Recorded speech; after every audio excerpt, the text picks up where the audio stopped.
Hi guys, how are you all? I hope so you are doing well. आप सबकी board की preparation कैसे चल रही है? आई होप सो आप सबकी बोर्ड की प्रिपरेशन अच्छी चल रही होंगी।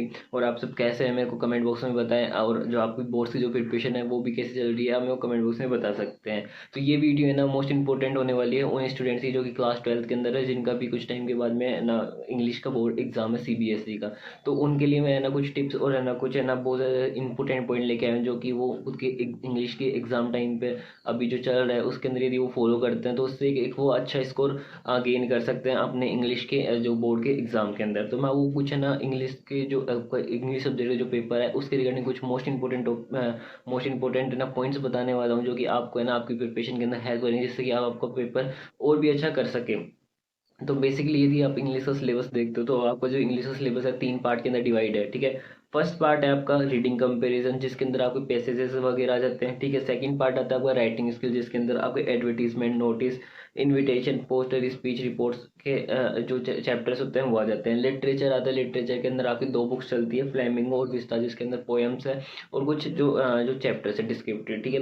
तो आप इस तरीके से इंग्लिश का कुछ सिलेबस रहता है जो कि आपको पता होगा अच्छे से। तो अपन सेक्शन वाइज है ना इनके अकॉर्डिंग देखते हैं कि क्या स्ट्रेटेजी अपनानी चाहिए, क्या इंपॉर्टेंट पॉइंट्स है, क्या टिप्स है जो हम है ना प्रिपरेशन के टाइम पर कर सकते हैं, जिससे कि हम इंग्लिश के जो बोर्ड का जो पेपर है उसके अंदर एक अच्छा स्कोर अचीव कर सके।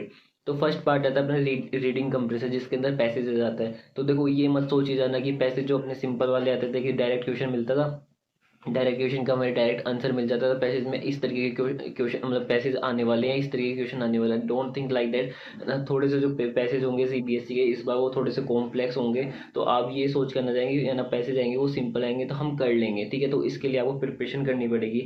तो इसके लिए आप है ना कैसे कर सकते हैं, आप है ना इस साल के और है ना पिछले 2 साल के, 3 साल के हो गए तो 3 साल के आप सैम्पल पेपर और है ना पिछले 3 साल के है ना बोर्ड के एग्जाम्स के पेपर। तो इनसे क्या होगा, आपको सिक्स सैम्पल पेपर मिल जाएंगे। तीन तो सैम्पल पेपर मिल जाएंगे, 3 बोर्ड के पेपर मिल जाएंगे। तो वहां से जितने भी उसके अंदर है ना जो आपको पैसेज दे रखे हैं उनकी आप प्रैक्टिस कर लो, जिससे कि आपको आइडिया मिल जाएगा किस तरीके के तो क्वेश्चन आएंगे पैसेज के, किस तरीके से हमें ना पेपर अटेम्प्ट करना है क्वेश्चन मतलब कि पैसेज को रिगार्डिंग। तो उसके अकॉर्डिंग हम है ना पैसेज की प्रैक्टिस कर सकते हो। तो आपकी इस तरीके से यदि आप पैसेज की प्रिपरेशन करते हो तो आपका जो रीडिंग कंपैरिजन वाला जो पार्ट है सेक्शन ए वो अच्छे से आपका कंप्लीट हो जाएगा। सेकंड पार्ट आता है आपका राइटिंग स्किल्स।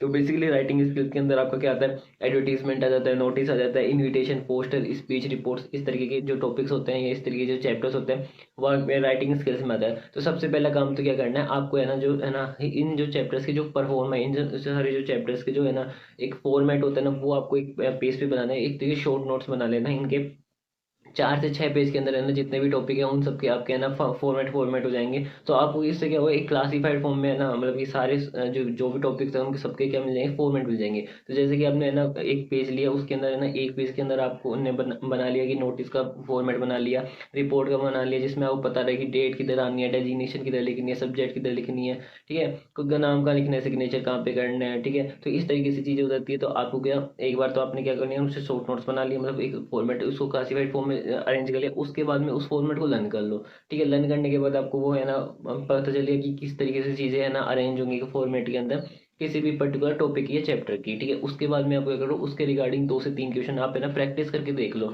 जो भी आपने परफॉर्मा याद किया, फॉर्मेट याद किया, उसके अकॉर्डिंग क्या करो, आप 2 से 3 क्वेश्चन राइट करके देख लो। तो उससे क्या हो गया, फिर प्रैक्टिस हो जाएगी।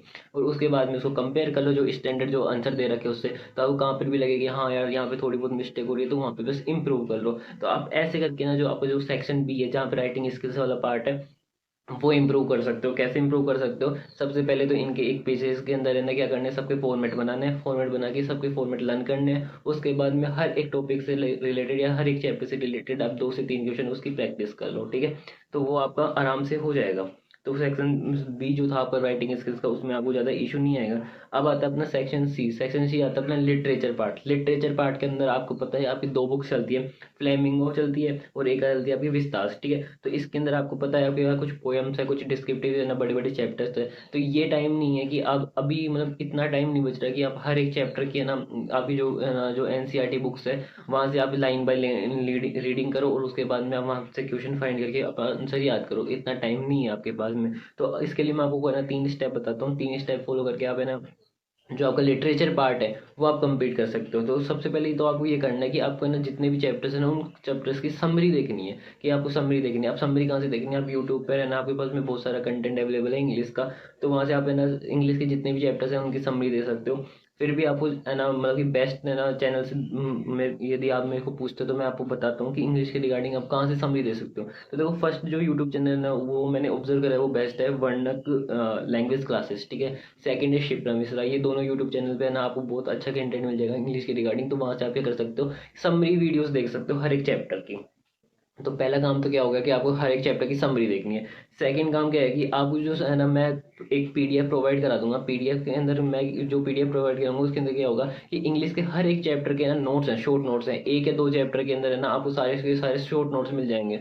अब उस शॉर्ट नोट्स के अंदर क्या होगा, एक या दो पेजेस के अंदर आपको पूरा कंप्लीट हो जाएगा चैप्टर। तो वहां से आप क्या कर सकते हो, वो जो पॉइंट्स है समरी पॉइंट्स है वो लर्न कर सकते हो, जो कि आपको आंसर फ्रेम करने के अंदर है ना आपको हेल्प करेगा। तो आपने सेकंड पॉइंट क्या होगा कि जो मैं पीडीएफ प्रोवाइड करूंगा वो टेलीग्राम ग्रुप में वो आप डाउनलोड करके वहाँ से आप है ना जो पॉइंट्स हैं समरी पॉइंट्स है वो आप लर्न कर सकते हो हर एक इंडिविजुअल चैप्टर के।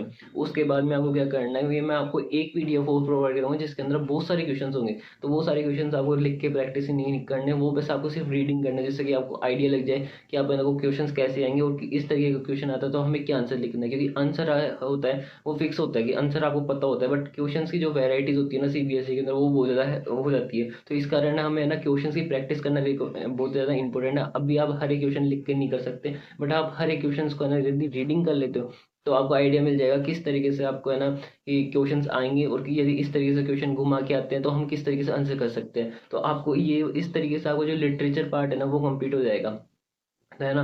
और उसके बाद में आपको है ना आपके पास में बहुत एक इंपॉर्टेंट चीज़ आती है जिसका नाम है पोएटिक डिवाइस, ठीक है। बहुत से पोएम्स के अंदर पोएटिक डिवाइस यूज होता है, वो इंपॉर्टेंट है। तो उसके लिए मैंने क्या किया, मैंने आपको एक और पीडीएफ प्रोवाइड करा दूंगा मैं टेलीग्राम ग्रुप के अंदर, जिसमें आपको मोस्ट इंपॉर्टेंट जो पोएम्स के जो पोएटिक डिवाइसेज है वो जो जहाँ पर यूज़ हो रखे हैं वो क्लासीफाई कर रखे हैं, तो वहाँ वो आप वहाँ से लर्न कर सकते हो। तो वो आपको बहुत ज़्यादा हेल्प करेंगे क्योंकि वो डायरेक्ट क्वेश्चन आपको मिल सकते हैं बोर्ड के एग्जाम के अंदर। तो आप लिटरेचर पार्ट कैसे स्ट्रॉन्ग कर सकते हो, आपको सबसे पहले तो है ना चैप्टर्स की समरी देखनी है, ठीक है। यूट्यूब से वीडियो लेक्चर लेना है, मैंने आपको बता दिया इन दो जो यूट्यूब चैनल बताया मैंने, वहाँ से आप है ना कोई से भी आप है ना प्रीफर करके वहाँ से आप है ना वीडियो लेक्चर देके समरी आप देख सकते हो, जिससे आपको एक आइडिया हो जाएगी चैप्टर के अंदर या पोएम के अंदर एक्चुअली में है क्या, ठीक है। सेकंड के अंदर क्या आता है कि आपको जो मैं एक पीडीएफ प्रोवाइड करूँगा शॉर्ट नोट्स की इंग्लिश के चैप्टर्स की, तो उसके अंदर से आपको जो समरी पॉइंट्स है वो आपको लर्न करना है। थर्ड पॉइंट क्या हो गया कि आपको मैं एक और पीडीएफ प्रोवाइड करा दूँगा जिसके अंदर मैक्सिमम नंबर ऑफ क्वेश्चन है, तो आप वहाँ पे कुछ जितने ज़्यादा क्वेश्चन हो सकते हैं हर एक चैप्टर से उतने ज़्यादा आप रीड कर सकते हैं, ठीक है। तो उससे क्या है वो बहुत ज़्यादा आइडिया मिल जाएगा और आप उस चैप्टर के अंदर थोड़े स्ट्रॉन्ग हो जाओगे। उसके बाद में पोएटिक डिवाइस की मैं आपको पीडीएफ प्रोवाइड करा दूंगा, तो उसके अंदर क्या होगा कि आपको जो डायरेक्ट पोएम्स के अंदर जो है ना पोएटिक डिवाइस जहाँ पर यूज़ हो रहे हैं वो क्लासीफाई कर रखे हैं, तो उससे आपको पता लग जाएगा कि कौन से पोएटिक डिवाइस यूज़ हो रहे हैं और कहाँ पर हो रहे हैं, कौन से चैप्टर में हो रहा है। तो इस तरीके से आपको है ना ये जो लिटरेचर का पार्ट होगा ना वो भी आपको स्ट्रॉन्ग हो जाएगा। तो आपको मैंने सेक्शन ए में बता दिया, सेक्शन बी सेक्शन सी, अब जो पूरा सिलेबस है वो मैंने आपको बता दिया किस तरीके से आप है ना सेक्शन ए बी सी के अंदर है ना क्या स्ट्रेटेजी रख के आप है ना जो इंग्लिश का जो पोर्शन है वो कंप्लीट कर सकते हो। और मोस्ट इंपॉर्टेंट आता है कि जब आपका अभी 22 का पेपर है, ठीक है, इंग्लिश का, तो उससे पहले आप है ना कोशिश करना कि 2 से 3 सैंपल पेपर आप राइट करके जाओ। 2 से 3 सैंपल पेपर आप यदि है ना लिख के देख लोगे तो आपकी क्या एक अच्छी प्रैक्टिस हो जाएगी, जो कि आपको बोर्ड एग्जाम के अंदर हेल्प करेगी, क्योंकि ये फर्स्ट एग्जाम होने वाला है आई थिंक आप क्लास 12th का। तो आपको क्या होगा कि एक है ना एक अच्छा सा है ना कॉन्फिडेंस मिल जाएगा, जो भी आपको जो फर्स्ट पेपर को लेकर जो हेजिटेशन का जो लेवल है वो डिक्रीज हो जाएगा, जिससे कि आपको बहुत ज़्यादा हेल्प मिलेगी और आपको कॉन्फिडेंस है, जो आपको मोरल है, जो मोटिवेशन है, तो वो थोड़ा सा इंक्रीज हो जाएगा यदि आप 2 से 3 सैंपल पेपर अभी के टाइम पर हर एक दिन लिख लेते हो,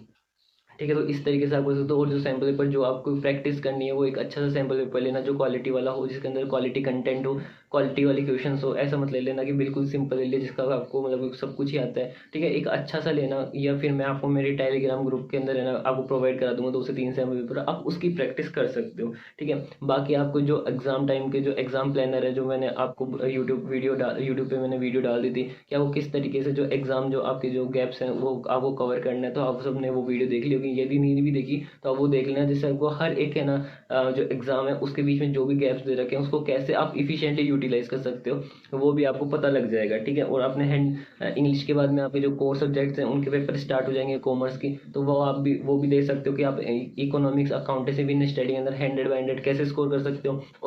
और इकोनॉमिक्स और जो बीएसटी है उसके अंदर मोस्ट इंपॉर्टेंट टॉपिक्स है उसकी भी मैंने वीडियो अपलोड कर दी है, तो वो भी आप देख सकते हो, जिससे कि आपको है ना पूरा जो ओवरऑल आइडिया मिल जाए कि आपके पेपर्स कैसे होने वाले हैं, पेपर्स में हमें क्या स्ट्रेटेजी रख के हम प्रिपरेशन करें। और आपको किसी भी सब्जेक्ट के रिगार्डिंग कोई भी डाउट हो, आपको एग्जाम के डेट से रिलेटेड या आपको एग्जाम पेपर से रिलेटेड या किसी भी सब्जेक्ट से रिगार्डिंग कुछ भी आपको डाउट हो, तो हमें वो कमेंट बॉक्स में बता सकते हो। और आपको और भी इंफॉर्मेशन चाहिए आपके है ना सब्जेक्ट के रिगार्डिंग, तो आप है ना मेरे टेलीग्राम ग्रुप में ज्वाइन हो सकते हो। Thank you.